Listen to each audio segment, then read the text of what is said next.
कि जो नॉन बाबा प्रेमी है, लेकिन ये देखते रहते हैं कभी अपना वीडियो। तो बोले मैं देख के समझने की कोशिश कर रहा था, लेकिन बहुत बड़ा है बोल रहे थे। तो मैं आप सबकी तारीफ करूंगी कि आप लोग यहाँ पूरा घंटा 1.5 घंटा ध्यान से सुनते हैं। अब जो आराम से बैठ के या लेट के भी उसको देखते होंगे, उनको 1.5 घंटा सुनना मुश्किल लग रहा है। तो मैं इसको खंडित करके 2 भागों में उसको किया करूँ कि ऐसे ही एक भाग में चलने दो। चाहे तो आप अभी डाल दो चैट में, या बोल दो, या मुझे मैसेज कर दो। अपने अपनी राय जरूर प्लीज बताना, हाँ, क्योंकि ये सहायकारी होगी मुझे। खैर, अभी यहाँ तो हमने ये पार्ट 2 में इसी लेक्चर का किया। ऐसा क्या है, लिंक खराब हो गई मेरे ख्याल से, है ना? क्योंकि अभी जो आकृति के बारे में आप लोग पढ़ रहे, यहाँ पर ऑनलाइन जो है वो सुन रहे हैं, उनको तो ठीक है, लिंक है, उनको भी डिस्टर्ब होता होगा, ऐसा बीच में होता है, तो आई एम रियली सॉरी। पर जब ये पार्ट 2 में आधा भाग चला जाता है उसी आकृति का, तो मजा नहीं आएगा मेरे ख्याल से। चलो देखते हैं। एनीवे, ये रिकॉर्डिंग मैंने शुरू कर लिया है। ये हम आकृति 12 देख रहे थे। तो एक ही आकृति में बिंदु का उत्पत्ति से लेके ये विश्व की पूरी उत्पत्ति और संपूर्ण थीम एक ही आकृति में बहुत सुंदर तरीके से बाबा ने बताई है। एक बिंदु का जो उत्पत्ति है, वहां से उसका ओरिजिनेशन के से लेकर के, जो कि अचेत ईश्वर से या दरिया से उसकी उत्पत्ति हुई है, जो कि इस आकृति में नीचे सेमी सर्कल नीले रंग का दिखाया है। ए बिंदु से गॉड अनकॉन्शियस, इस आकृति को हम देख रहे हैं। यहाँ से ले करके ये बिंदु की उत्पत्ति हो गई है, और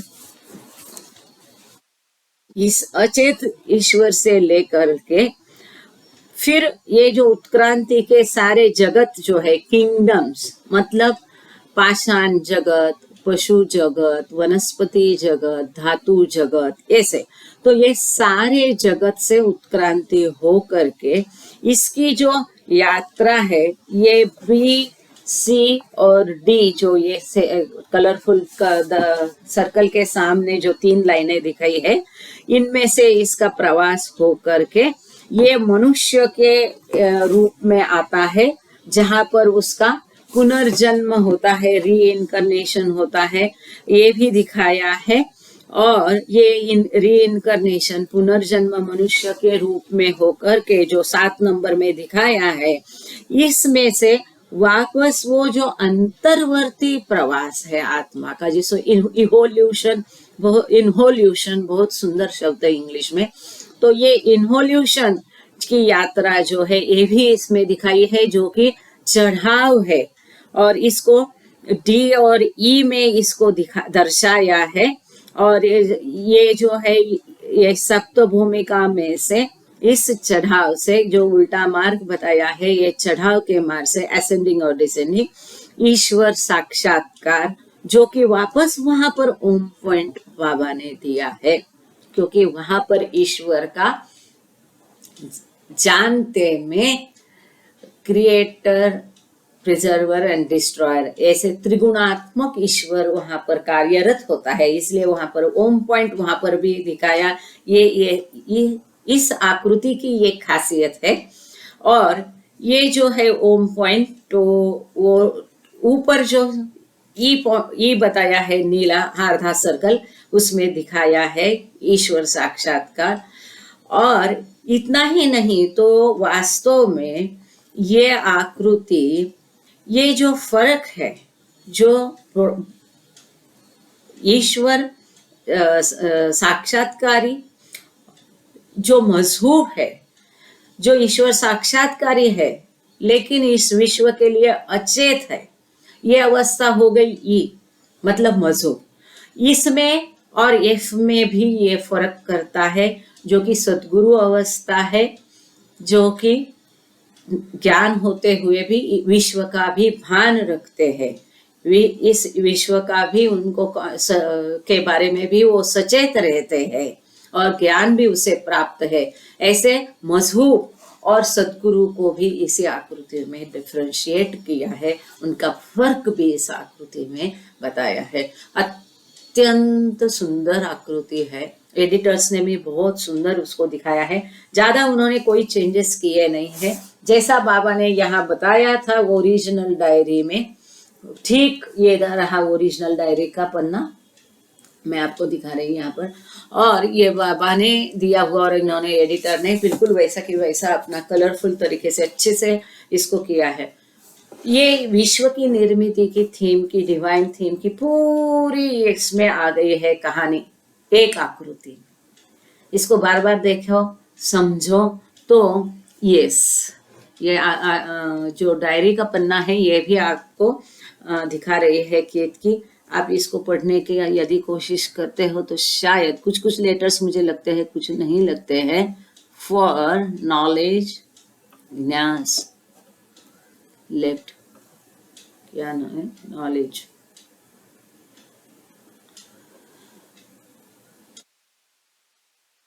यस, ये सतगुरु का जो है नॉलेज विथ इग्नोरेंस वो दिखा रहे हैं।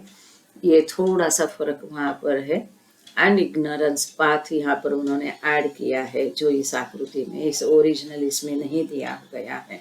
तो कोई बात नहीं, आगे हम चलते हैं।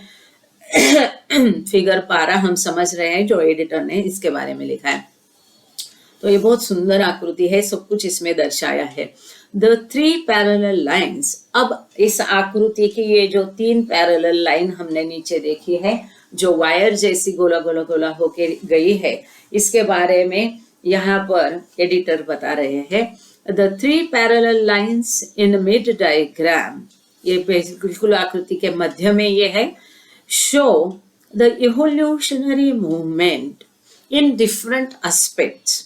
जो उत्क्रांति का दौर है ये भिन्न रूपों से, भिन्न मुद्दों को लेकर के कैसा है, इसके लिए ये 3 पैरेलल लाइन ली है।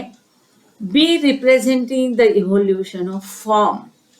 देखो मूल आकृति 12 की तरफ चलते हैं, या इसी को देख लीजिए, ये जो नीचे जाइए, हाँ चलेगा, ये जो DCB है इसको देखो, हाँ यहीं पे रुकना, जैसा कि आपको राइट में ये लाइन भी दिखे और ये गोला कलरफुल भी दिखे, इसको आप देख लीजिए। अब ये जो उत्क्रांति की प्रक्रिया को 3 अलग मुद्दों को नजर रख के कैसा यहाँ एक्सप्लेन किया वो उन्होंने सुंदर तरीके से बताया है। बी जो है वो बिंदु के रूपों को लेकर इसको समझा रहा है कि उत्क्रांति कैसी होती है, ठीक है ना। कैसा रूप, तो अणु का रूप, पत्थर का रूप, धातु का रूप, वनस्पति का रूप, जानवर का रूप, ये मनुष्य का रूप, ये सब बिंदु के रूप है, पर उस रूप में वो समझता है कि मैं ही वो फॉर्म हूँ। B representing the evolution of form, C the evolution of knowing और चैतन्य, जो चेतना का विकास है ये सी दर्शाता है। ऐसे ही लाइनें नहीं निकाली, यहाँ पर रूप का विकास हो रहा है, वो हायर और हायर फॉर्म को ले रहा है, उच्च और उच्च रूप को वो आत्मा या बिंदु ले रहा है। जैसे कि वो बिंदु ने पहले किसका रूप लिया, फिर पत्थर से लेकर के मनुष्य रूप तक उसका विकास हो रहा है। अब जो सी लाइन है वो चेतना का विकास, उसकी चेतना, वो बिंदु के चेतना का विकास ये लाइन दिखा रही है, या उसे यहाँ नोइंग दिया है, ज्ञान का विकास, उसके नॉलेज का विकास या उसकी चेतना का विकास, ये सी लाइन दर्शा रही है।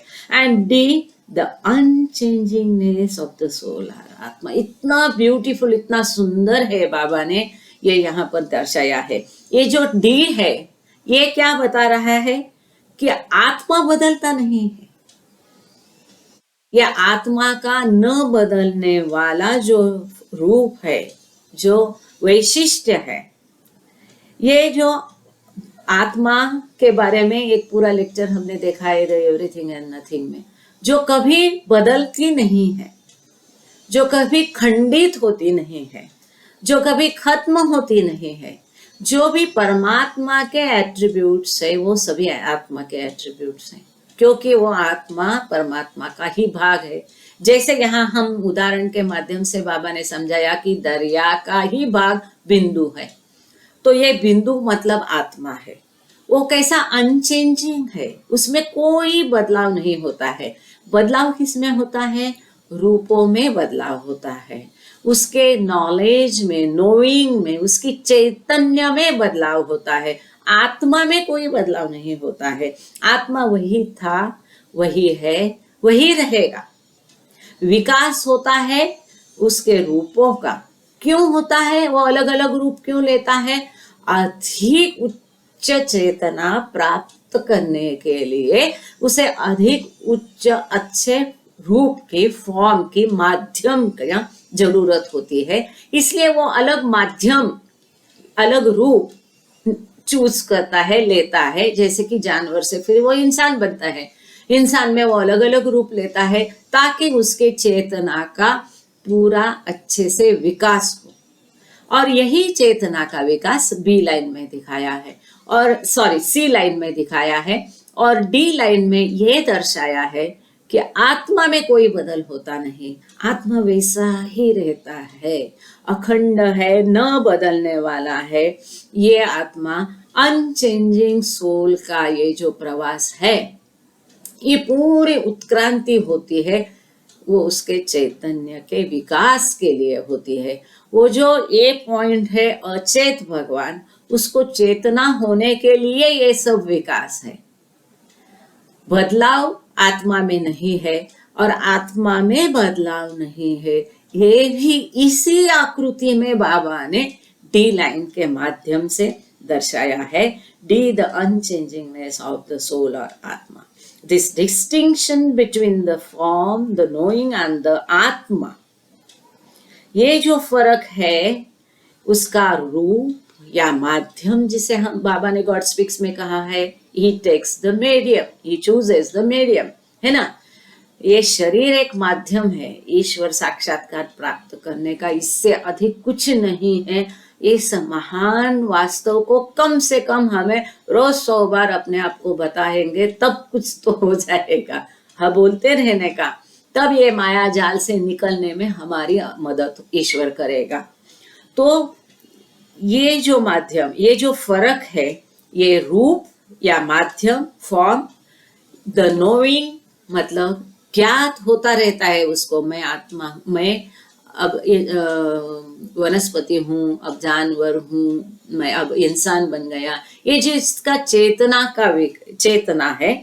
एंड द आत्मा corresponds, the distinction between the form, the knowing and the atma corresponds broadly to the 3 levels of the gross, subtle and the real, as explained in the 9th December lecture and as represented in table 1। देखो इतना कुछ इस आकृति में ठसाठस बाबा ने भरा है, संपूर्ण गॉड स्पीक, संपूर्ण कुछ ये आकृति है। इतना ही नहीं है तो ये जो फर्क है, आत्मा, उसका रूप और उसकी चेतना, इसमें जो फर्क है ये भी ये आकृति दर्शाती है इन 3 लाइनों के माध्यम से, बी, सी और डी। अब बाबा ने पिछले लेक्चर में, हमने जो बाबा ने जो बताया था पिछले लेक्चर में 9 दिसंबर का, क्योंकि हम देख रहे हैं 10 दिसंबर, 9 दिसंबर के लेक्चर में आपको याद होगा टेबल 1 में बाबा ने दिखाया था कि स्थूल कहाँ से निकलता है और ग्रॉस कहाँ से निकलता है। यहाँ पर बाबा ने जो शुरू में आपने एक तख्ता या टेबल केतकी ने आपको दिखाया था, उसमें दिखाया था ईश्वर मतलब रियल, जो सूक्ष्म जगत, स्थूल जगत और वास्तव जगत। वास्तव मतलब सत्य क्या है, ईश्वर, और एनर्जी या ज्ञान या मूवमेंट, ये क्या है, सूक्ष्म जगत। और ये आकाश या अज्ञान या खालीपन, ये कौन सा है, स्थूल जगत। तो ठीक यही बाबा यहाँ पर, यही रहने देना बेटा, खेत की आपको तकलीफ होगी बार बार इधर उधर जाने में। यहाँ जो 3 लाइनें बताई है, डी, सी और बी, यहाँ पर यही बाबा ने दर्शाया है। जो बी लाइन है ये स्थूल जगत को दर्शाती है। तो स्थूल जगत में जो हम इस बिंदु की उत्क्रांति का प्रवास देखते हैं, इसको यहाँ पर दर्शाया है ये बी लाइन में।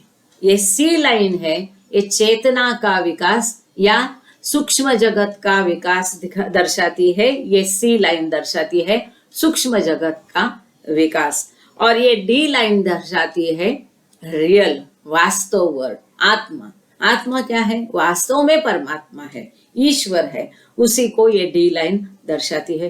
कितना कुछ इस आकृति में बाबा ने बताया है, अद्भुत है, सुंदर है, एक एक चीज को यहाँ पर। और ये जो एडिटर ने की टू फिगर 12 दिया है, ये भी इस पूरा आकृति का हमको एक्सप्लेन करते हैं अच्छे से। 3 लेवल्स ऑफ द, जो 3 स्तर है वो कौन से हैं? स्थूल, सूक्ष्म और वास्तव। एज एक्सप्लेन, जैसे कि टेबल 1 में 9 दिसंबर के इसमें इसको दर्शाया था। आपको देखना है तो आप देख सकते हैं एक बार। यहाँ पर बाबा ने ये दिखाया था, ये जैसा हमने पिछले लेक्चर में देखा था, ईश्वर है, रियल है, सटल में एनर्जी है, ग्रॉस में आकाश है, यही दरिया, मूवमेंट और एम्प्टीनेस, ये सब है इस आकृति में, आप देख सकते हैं, है ना। अब आगे चल के it is puzzling that figure 12, following its sources, identifies God unconscious A with the universe, since, बहुत सुंदर है ये, the evolution of form and consciousness takes A as its points of origin. ये एडिटर कहता है कि ये पजल है, गड़बड़ा देने वाला है। मुझे तो कुछ गड़बड़ा नहीं दिख रहा है, उल्टा ये बहुत क्लियर है। एनीवे, कि जो है ये अचेत ईश्वर जो ए पॉइंट है, ये विश्व भी उसमें है कैसा, ऐसा उसको डाउट है। तो हमने ये देखा है कि सब कुछ ईश्वर में है, ज्ञान भी उसमें है, अज्ञान भी है, ईश्वर भी है, विश्व भी है, दरिया भी है, उसमें हलचल भी है, बिंदु भी उसी में है, आकाश भी उसी में है। ये सब कुछ तो बाबा ने पहले से एक्सप्लेन किया, इसमें पजल होने वाली कोई बात मुझे तो नहीं दिख रही है। एनीवे, हम आगे चलते हैं। आपको क्लियर है ये, ऐसा मैं समझती हूँ कि इसमें कोई पजल आपको लगता है क्या? ईश्वर है ना, उसके बाहर कुछ नहीं है, सब कुछ उसके अंदर है। ये हम पहले से देख रहे हैं, हर लेक्चर कितने बार हमने देखा है कि टिफिन लेक्चर में भी हमने एक उदाहरण लिया था कि कल्पना करो एक बहुत बड़ा गुब्बारा है और उसके अंदर सारे छोटे छोटे बहुत सारे गुब्बारे भर दिए हैं। तो ऐसा ये ईश्वर है, उसी के अंदर सब कुछ है, जो भी है, सब कुछ में कुछ नहीं भी है, ज्ञान में अज्ञान भी है, दरिया में आकाश भी है, पोकर भी है, बिंदु भी है, सब कुछ उसके अंदर, उसके बाहर कुछ नहीं। जो कुछ भी है वही है, वही है, उसी में है, उसके बाहर कुछ नहीं है। Since the evolution of form and consciousness takes A as its point of origin, presumably, ये कल्पना ऐसा लगता है, वो कहते हैं शायद this unconscious universe is in its latency as the primordial nothing. Now he came to the point. Now editor came to the correct point. इसमें कोई पजल की बात है नहीं है। ये आगे कहते हैं, एडिटर ऐसा कहता है कि ये थोड़ा गड़बड़ा वाला है, पजल लग रहा है, पर आगे वो स्वयं ही बोल रहे हैं कि शायद ऐसा होगा कि ये जो ईश्वर है, ये आदि है, प्रारंभ है, बीजभूत है, मौलिक है, प्रीमॉर्डियल नथिंग, जो मूल अवस्था में ईश्वर है, नथिंगनेस वाला, या आदि कहते हम, आदि, सबसे बिगिनिंग ऑफ द बिगिनिंग, इसमें विश्व भी एक सुप्त अवस्था में है। सो अचेत भगवान में ईश्वर भी सुप्त अवस्था में है। शायद इसके लिए बाबा ने ऐसा यहाँ पर दिखाया है, ऐसा ये एडिटर करते हैं, तो शायद नहीं, बिल्कुल वैसा ही वो है। आगे हम देखते हैं कि यहाँ पर अब बाबा क्या कहते हैं। एक मिनट, हाँ ठीक है, अब थोड़ा सा ही है और बहुत सुंदर बाबा ने जो स्पष्टीकरण दिया वो हम पढ़ेंगे। इसके बाद में इसी लेक्चर के बीच में बाबा के हैंड राइटिंग वाली एक नोट स्वयं उनको मिल गई और ये नोट भी उन्होंने यहाँ दी है जो बहुत अद्भुत है। लेकिन इसके पहले एक छोटा ब्रेक लेते हैं क्योंकि हमने तय किया था कि लास्ट 15 मिनट क्वेश्चन आंसर के लिए रखेंगे। इसके लिए देखते हैं कि किसको कोई ये जो कुछ हम देख रहे हैं, ये अद्भुत आकृति को हम समझ रहे हैं। सब कुछ ईश्वर विश्व की निर्मिति और डिवाइन थीम, बिंदु या आत्मा का प्रवास, जीवात्मा से लेके शिवात्मा, उसके 3 अलग रूपों की चेतना का विकास, सटल वर्ड्स, ग्रॉस वर्ड ये भी आया इसमें, डिसेंडिंग आत्मा, असेंडिंग आत्मा, जो रियल पथ है, आध्यात्मिक मार्ग है वो भी आया इसमें, सतगुरु ईश्वर और सतगुरु ये दोनों भी आ गया, अचेत ईश्वर, सचेत ईश्वर, ईश्वर में ही सब कुछ, विश्व अज्ञान सब कुछ सुप्त में कैसा पहले से ही अस्तित्व में है, हलचल होने के पश्चात वो कैसा प्रकट होता है और जीवात्मा से शिवात्मा कैसा बनता है, all is in this figure. लेकिन ये बहुत महत्वपूर्ण इसीलिए है, किसी को कुछ सवाल पूछना है या कुछ समझाने या कुछ डाउट है, क्योंकि क्या आपके पास में किताब नहीं है, जो मैं बताऊंगी पढ़ूंगी उसके ऊपर आप जाएंगे, तो कहीं कुछ जैसे कि मैंने थोड़ी सी गड़बड़ी थोड़ी देर पहले की तो मुझे केतकी ने तुरंत सुधार दिया, वेरी गुड। तो ऐसा ही आपको कुछ लगता है, कुछ सवाल है तो आप पूछ लीजिए। Any questions? हम आगे पढ़े कि रुके? आप वो भी कोई तो भी बोल दीजिए। हाँ, जय बाबा। हाँ हाँ हाँ हाँ,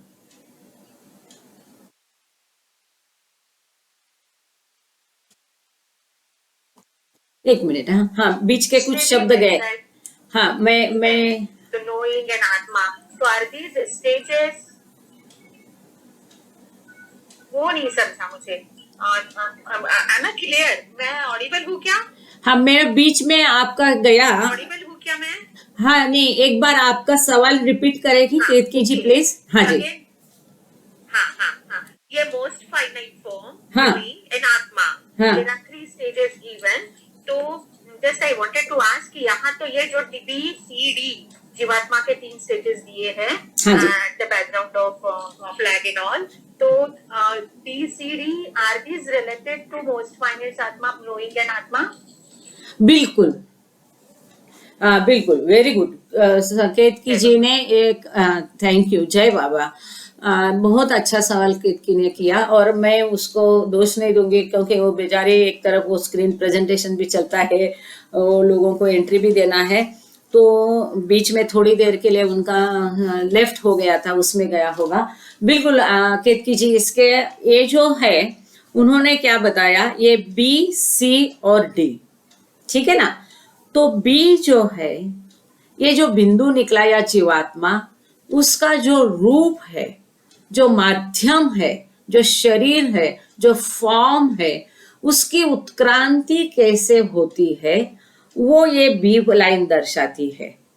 उसी आत्मा की या जीवात्मा की या बिंदु के चेतना का विकास कैसा होता है, ये सी लाइन दर्शाती है, जिसको नोइंग दिखा है, मतलब उसको ज्ञान होता है, उसका ज्ञान बढ़ता रहता है अपने प्रति, जैसा उसका रूप आगे बढ़ता है वैसा उसका नॉलेज भी बढ़ता रहता है, उसका जानना या ज्ञान, या तो हम उसे चेतना कह सकते अच्छे से, उसकी चेतना अधिकाधिक विकसित होती रहती है।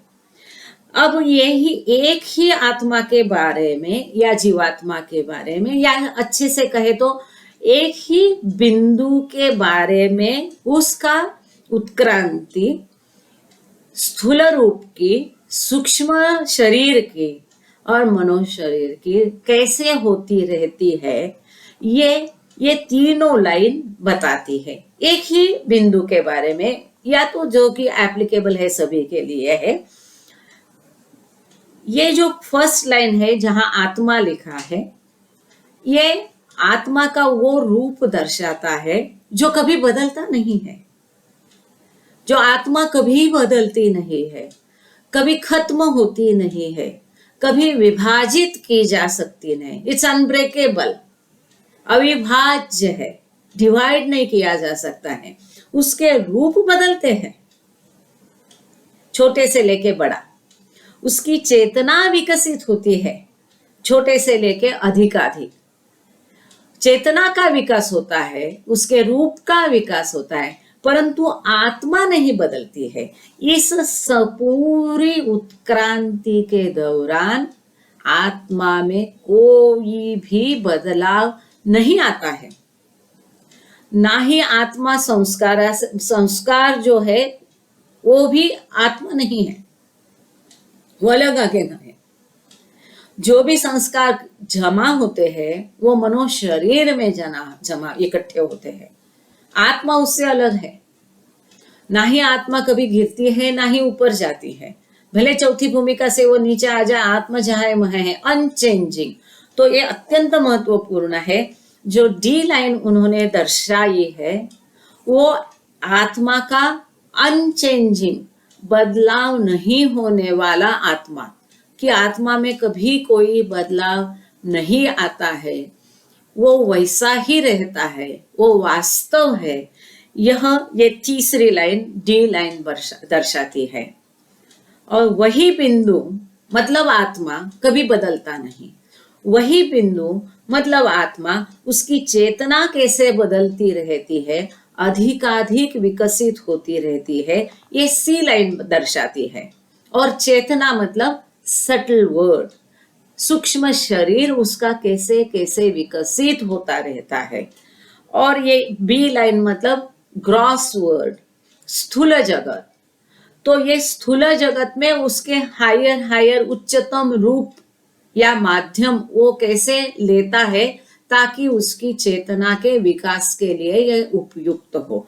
तो ये तीनों लाइन एक ही बिंदु के बारे में या जीवात्मा के बारे में, उसके तीन शरीर या उसके तीन एस्पेक्ट्स, वहां शब्द है, तीन एस्पेक्ट्स में उत्क्रांति कैसे होती है, कोई भी एक जीवात्मा या बिंदु के तीन महत्वपूर्ण एस्पेक्ट्स में कैसा बदलाव होता है या कैसी उत्क्रांति होती है, यही ये बी सी और डी लाइन से दिखाया है कि स्थूल सूक्ष्म और रियल वर्ड, कि वही आत्मा वही बिंदु का स्थूल रूप कैसे बदलता है, अलग अलग रूप कौन से लेकर के वो विकसित चेतना उसके माध्यम से, फिर उसकी चेतना उसके साथ में कैसे कैसे बढ़ती है। नोइंग लाइन से दिखाया है कि जो सी लाइन है नोइंग मतलब चेतना का विकास है,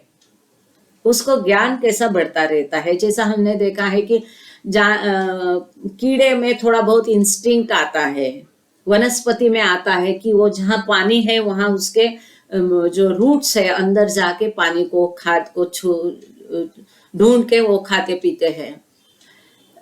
जानवर में ये इंस्टिंक्ट और बढ़ जाता है, आगे मनुष्य में ये प्रज्ञा के रूप में अधिक विकसित होती है। तो ये नोइंग जो कैसे विकसित होता है और इसके माध्यम से चेतना कैसा विकास होती है, लेकिन ये सब उत्क्रांति और विकास के दौरान आत्मा वही रहती है, उसमें कोई बदलाव कभी आता नहीं, वो अनचेंज रहती है। जय बाबा केतकी जी। हमें थोड़ा इंतजार करना पड़ेगा क्योंकि वो प्रेजेंट भी कर। केतकी जी मुझे समझने दीजिए, आपके शंका का समाधान हुआ कि नहीं, प्लीज फ्रैंकली। अगर नहीं है तो वापस एक बार दूसरे तरीके से करते हैं। नहीं ये समझ में आ गया, मेरा शायद वो मिस हुआ होगा।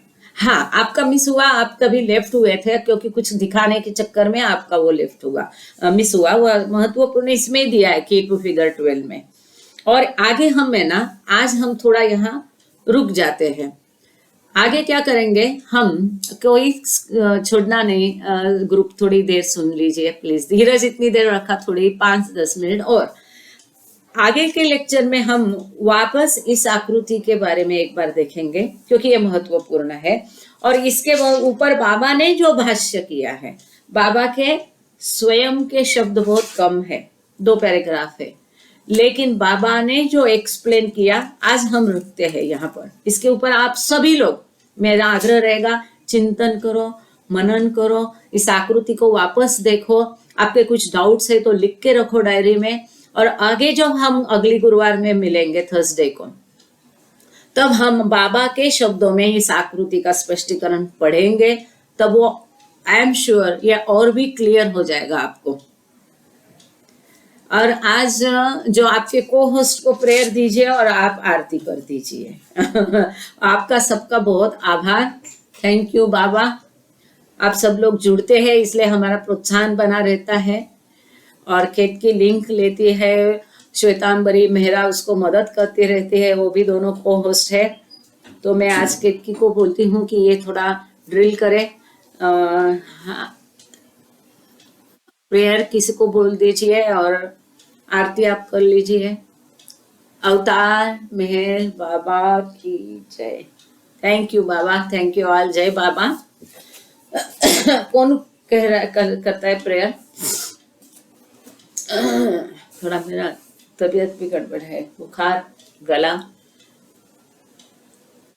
मैं रिकॉर्डिंग रुका देती हूँ यहाँ पर। जय बाबा, आज थोड़ा रिकॉर्डिंग में गड़बड़ हो गया। ये कोई